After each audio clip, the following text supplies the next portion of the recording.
time seem to have no social or historical value, and people just threw them away, and it's very regrettable. To pick up a document like that in that lovely leather binding and just chuck it. Who could do that? It's lying in a bookcase at home, has done for a lot of years, and I think now is the time perhaps somebody should have it to appreciate more now.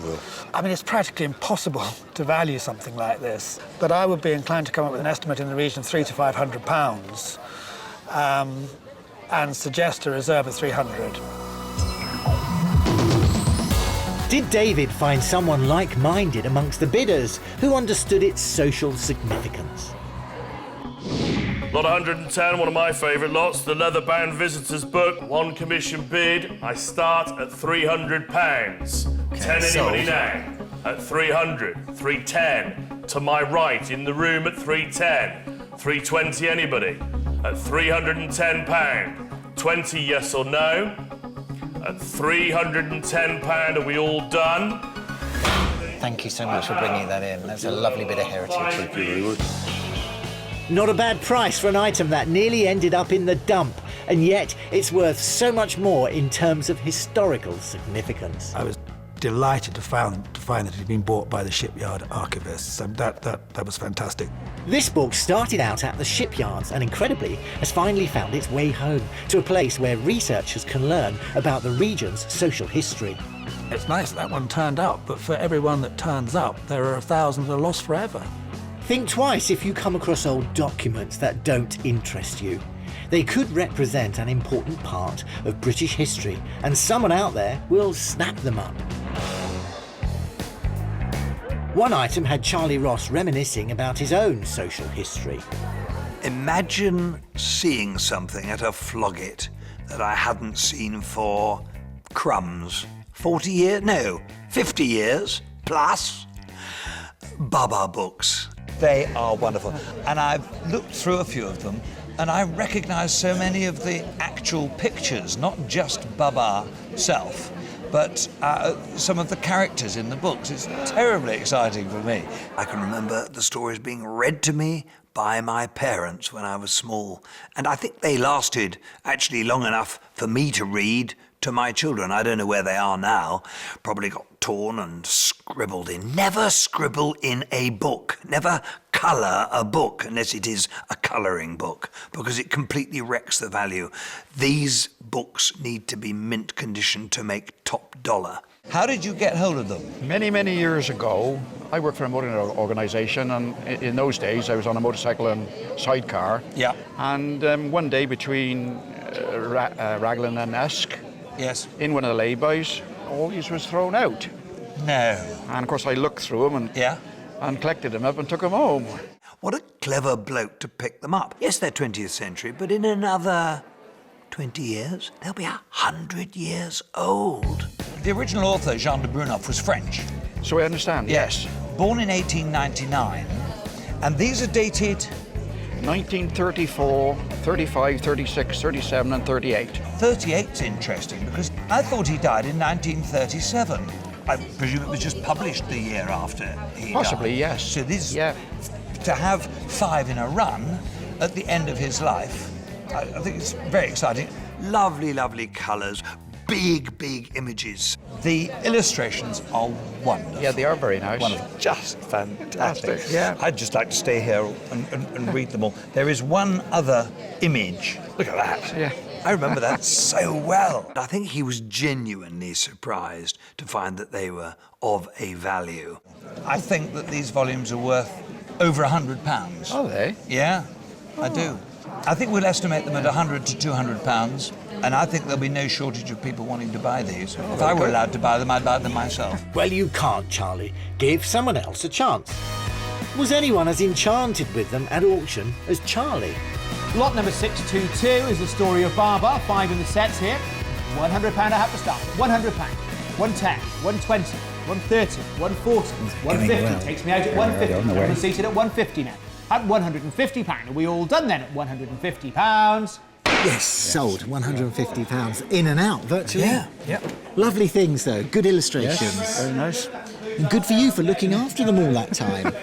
They've been in a box in the attic for ages. I think collecting children's books is a fascinating thing, but it's a bit like toys. Do you use them? Do you just tuck them away and keep them in mint condition? The answer is, of course, if you're interested in investment, you keep them in mint condition. If you want to read the book, read it. There's a very healthy market for the first print or first edition of a children's book. The most valuable you can own are those by famous writers, and if you also have a signed copy, well, you're in the money.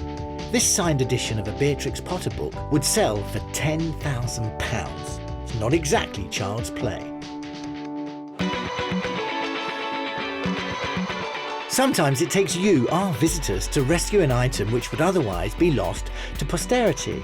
Our expert, Philip Serrell, was delighted to be the recipient. How did you come by it? I'm a stonemason by trade, and I was working on a house down in Weymouth. I had a skip there that we were using for the job, and one day I just went to put some rubbish in the skip, and it knocked a box over that someone had just chucked in there, and I saw this in there, but it was all just rolled up. I assumed it was a piece of costume jewellery. That's a real good example of one man's rubbish is another man's jewels. What do you think you've got? I thought it was amethyst, but I'm not entirely sure. Some of them are purpley colour and some of them aren't, but I'm not an expert. When I told my friend Andy I was coming up here today, my best mate, that I was going to bring his necklace, he just thought I was mad. He said, don't bring it, it's not even gold. I said, I'm sure it's gold. And what does Andy do? He's a stonemason as well. He's a stonemason, yeah. Tell him to stick to stonemasonry, all right? Yeah. I can understand someone discarding that necklace, but you know, sometimes all that glistens is gold. And it was in this instance. If you just flip that over, look, have a look through there. Can you see that little tab just there that says 9 carat? Yeah, oh yes.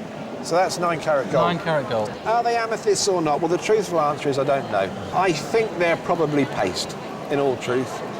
Would you ever wear this? I don't think I would probably... It's quite showy, isn't it? It is quite showy. I'm personally something plain, but I can see that somebody would like it. They were a lovely, lovely couple. They'd rescued something, is the way I look at it. You know, they'd rescued something that had been discarded, and they'd owned it, but it wasn't being used, and they realised that not using it gives someone else the chance to own it, bring it to Flog It. And in a way, it's a happy result all the way round. So I think if we put this into an auction with an estimate of £30 to £50, is that OK? Yeah, that's fine. Yeah. Fine, yeah. The hardest thing in the world about our job is telling someone that something they thought was priceless is worthless. And the real joy is telling someone that something they thought was not worth a great deal is actually good. Well, how about if we put it in with a 3 to 500 estimate then? Well, that would be even better. Amazing. Yeah, no, we'll leave it to Adam, OK? We'll ask him, we'll tell him we want a minimum reserve of £200 on it. And if he wants to estimate it anywhere, I mean, if they're amethysts, it might be that it's £500 to £800. Well, they're a lot more expensive, aren't they? Yeah. And if they're not amethyst, it might be it's 2 to 4, 3 to 500. It's that sort of ballpark. We'll sort of tell him we want a fixed reserve of £200, and where he goes after that is up to him, really, depending upon what he finds. Are you happy with that? Yeah. Very happy with that, yeah. So, was it their lucky day? 80, 290, 300, 320, 340, 360, 380, 400, 420, 440. Didn't see this coming, did you? At 420. Any more now? At £420. 40, 460, 480, 500, 520. £500 at 500 at £500. All done then selling at £500. Thank you. Bang! The hammer's gone down. It's 500 quid. Do you know you go balmy when you get a skip outside your house and everyone else dumps all their clutter in it, don't you? You really do. Yeah. But we don't mind that. Excellent. Were those real amethysts? Well, I don't know, but I would guess that the money they made, they must have been. I think as a rough rule of thumb, if you've got a piece of glass, you put it in a bit of tin. If you've got a quality stone, you put it in a piece of gold. And in a way, that's a really good indication of whether you've got a good thing or a bad thing in your hands or even round your neck. What a gem of an item. But remember, you must always ask permission from the skip owner before helping yourself. So here are my trade secrets about what to look out for if you unearth something that tickles your interest. It's easy to overlook dusty old documents, but don't. There's a niche market for things that tell of our social history. Unlike historical documents, which can have the patina of age, if you come across an old book from a famous author that you think could be rare, keep it pristine and get some specialist advice in this highly sought-after field. While luck played a part in each of these finds, each person had the wherewithal to pick them up rather than walk on by. Be alert, and if you come across something that looks a bit special, go with your instinct and investigate. You could be sitting on a gold mine.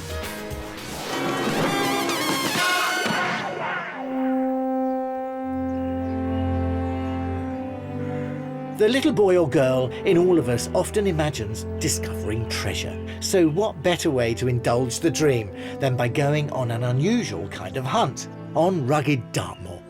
I'm here today to try out something a little bit different, something I've not really come across before. And that's the unusual hobby of letterboxing. Letterboxing was developed for the very first tourists on Dartmoor, and it's basically a giant treasure hunt. You follow the clues to find the hidden letterboxes, and it takes in all the 1,000 square kilometres of the national park. Now I'm here on an orienteering style treasure hunt, which is basically a hunt all over Dartmoor as far as you can see here, using map references and clues, looking for hidden boxes. Now traditionally, once you found one of these boxes, you would leave your calling card with your details on it. So the next person to find that box would see your card and send it to you in the post. He would leave his card and the next person would find that, and it goes on and on and on. Now some traditional aspects of letterboxing have been kept alive, but it's not necessary to leave your personal details today. What you have now is an individual stamp which you find in each box. You collect the stamps, and that's exactly what I'm going to do. It all started here in 1854 with James Perrott, a local guide from Chackford, who took early tourists deep into the moor. He built a small cairn of rocks at Cranmere Pool, a popular walking destination where he placed a stone jar, which has been recognised as the very first letterbox. 150 years later, it's still going strong. And Roger Poole, co-chair of the prestigious Dartmoor 100 Club, is going to initiate me into the secrets of this historic pastime. I've been given all I need in my rucksack. So, where do we go first? What do we do? Well, we need some clues and a map. Right. Unfortunately, I've got the clue book. Okay. Right. I've also got the map of the area. And where are we? What are we looking at? And we're at Shilston Tor. Okay. In grid 65. And we look in the book, and it gives us a clue for the Tor. So it says the Tor's 172 degrees, and a white chimney is 86. Is that white chimney over there? So that's the white chimney that's down there that you can see in the trees. Yeah. So if you look through the compass. Okay. All right. That's dead on... Oh, it's just under 80 degrees. Right. Onto 86. Now take a bearing on the Tor. That's the Tor That's there, the Tor yeah. which we're working off. That says 150 degrees. Right, so we've got to move over that way at least 25 degrees, haven't we? I see how this Right. works now. So if we walk towards the chimney yeah. now, Yeah. so if we head up towards that way, By keeping two landmarks in constant view, we can calculate our route to the letterbox. now there's our chimney again. Is that about right? Right, it's about 83. I think we need to make 86. And we need 172 on the Tor, virtually 172, 173. So we're spot on. So we're then. spot on. So if we keep tracking this way, About it's got to be here. around here somewhere. Right, now the rest of the clue says the box is under a boulder, a backward L-shaped. Well, that's a boulder. Right. That's L-shaped. You're like a schoolboy running around a playground, aren't you? How big is this box, Roger? It's a little white pill pot. Ah, that's- right. Okay. I was expecting one. No, Tupperware no, no, box. There it is. See if it's the right one. Okay. Because the... There's the stamp. So what you need to do then, is get your stamping gear out, which is probably hidden away. I want to take a copy. Look, I've got a special rubber stamp that we've had made. Well done. Bit of blue Flog It ink. You want to put your Flog It stamp on here.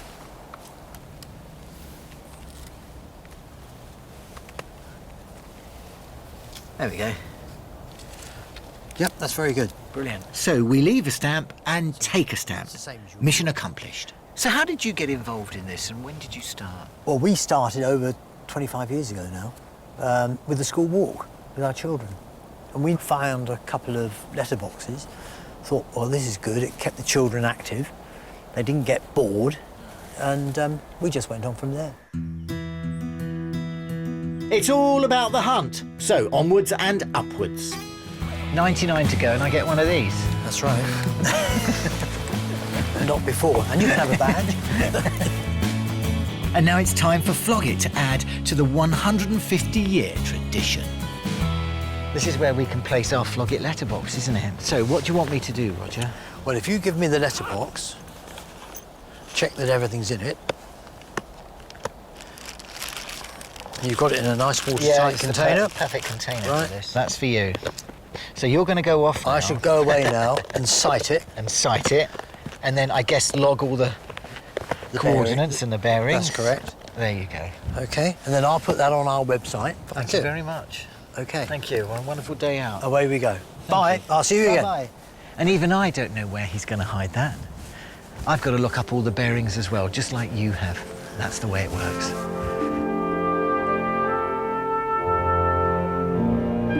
Well, this is certainly no outdated tradition, I can tell you. It started as one Victorian man's initiative to get people out and about, to explore the moors and get them out in the fresh air. And 150 years later, it's still fulfilling its aim. I bet James Perrott never expected the popularity to grow to the extent where there are now some 3,000 letterboxes dotted all around these moors. Wherever you look, you're going to find one if you've got the coordinates. And today, I got my first stamp, so it's a start. Are you tempted?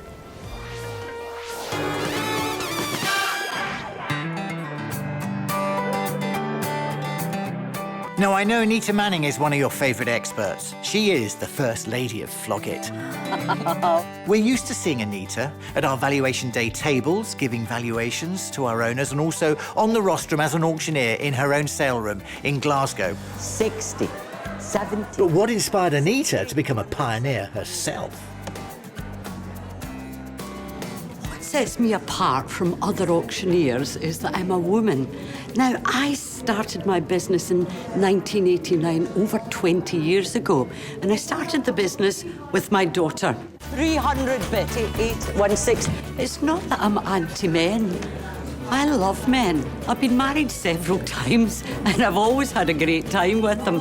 But I wanted to start up on my own. I wanted to feel empowered. I wanted to have my own business, to make my own decisions, to use my own philosophy behind my business. 30, 190, and the thimble. 60, 310, 210. Sweet dreams are made of these. I was a young woman in the 1970s and 1980s. We were earning our own living. We were doing our own thing. After all, I'm a Glasgow girl and was pretty adventurous. My dad was a union man. My mum was pretty feisty. And I was a woman who wanted to be mistress of my own destiny.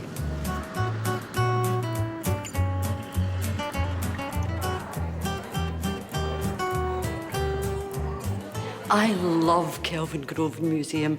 I live 5 minutes away and I find myself drawn to this museum weekend after weekend, and I bring my grandchildren down as well and they love it. It shows just a marvellous selection of items from all over the world, wonderful pictures, wonderful objects, but my favourite room is this room here, which shows the Glasgow style. In the late 19th, early 20th century, there were a remarkable group of women artists and designers working in Glasgow. Now, central to this movement was the Glasgow School of Art and its director at that time, Frances Newbery.